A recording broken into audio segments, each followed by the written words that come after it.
Hello, everybody. Hello, everybody. It's CPRE. I'm here, John Calder, to talk to you about the Great Big Dorset Hedge. My role in it for the past year has been to lead this survey activity. And I'm going to tell you in hopefully under 3 minutes what's happened to us in a whole year. The project was conceived by an organization called Dorset Climate Action Network. They're a charity with many interests, trying to make sure that Dorset County Council do the right thing with regard to climate change, biodiversity loss and such things. But within that, they have this project called the Great Big Dorset Hedge. And I was attracted to it quite late, although over a year ago now, but quite late in its life. Wanted them to change their direction a little bit, to be more farmer friendly and to have a much more practical ambition than their first ambition, which was to place a very large hedge from end to end across Dorset on the Jubilee Way. That idea has kind of been suppressed now, and we're doing something quite different. The mission is to facilitate the restoration and extension of hedgerows the length and breadth of Dorset, not just on one particular trail. And we're doing that by first surveying along the major trails, and then going beyond that when farmers invite us to do so, to do cross-farm surveys. And that will be the basis of developing a network of volunteers, a network of contractors, all working together to enhance the hedgerows of Dorset. Now, on the volunteer front, we've recruited 150 volunteer surveyors in year one, and a good proportion of those have done a lot more than 3 surveys each, which is just to tell you that once someone starts surveying hedgerows the way we do it, they want more. And so we found that this is really an easy area in which we can engage the general public in dealing with their concerns about climate change and biodiversity loss. Most of the surveys have been done in West Dorset because that's where we've had the coordinating support. So I'll come to that later. But in terms of the public trails, that's where we learn our trade. That's where we cut our teeth on the process.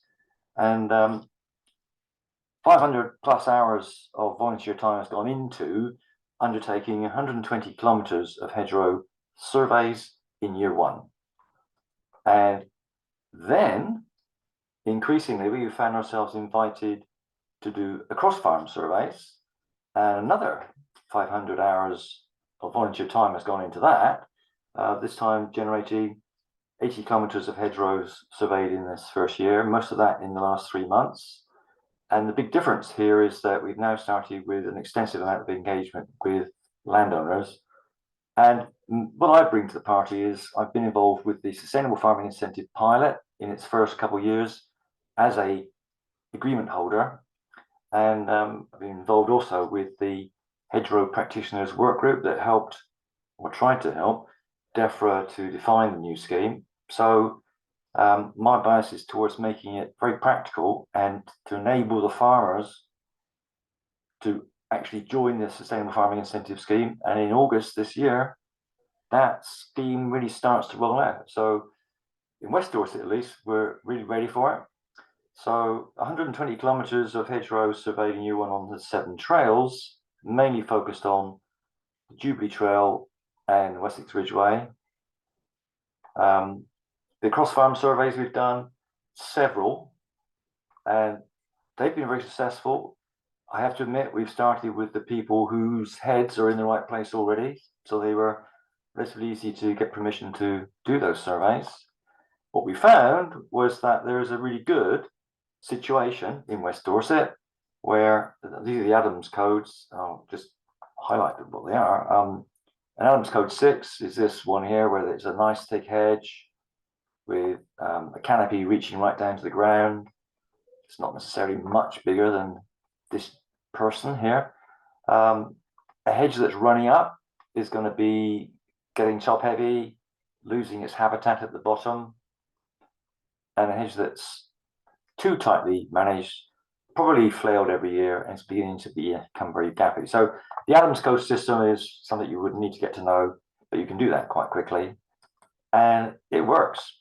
So a proposition to farmers from now on is that if they allow us to do so, we can do cross-farm surveys. If they share with us the field boundary map that they have and give us access to their land, we'll do a sustainable farming incentive hedgerow assessment for them. And then we're going to share everything we learn with the farmer, and we'll share it with the public too, because it's high time that everybody knew how marvellous the West Dorset hedgerows are. And beyond that, we can start talking about improving those hedgerows. As I speak, the NFU in West Dorset is sending out its branch newsletter to 240 NFU member farmers. And in each one of those newsletters, it says, why don't you sign up for this act and get involved with the Great Big Dorset Hedgerow and have cross-farm surveys done on your farm. When I next come and talk to you, hopefully we'll have some glorious results from those surveys to share. Thanks for your time. That's me, John Calder, over and out.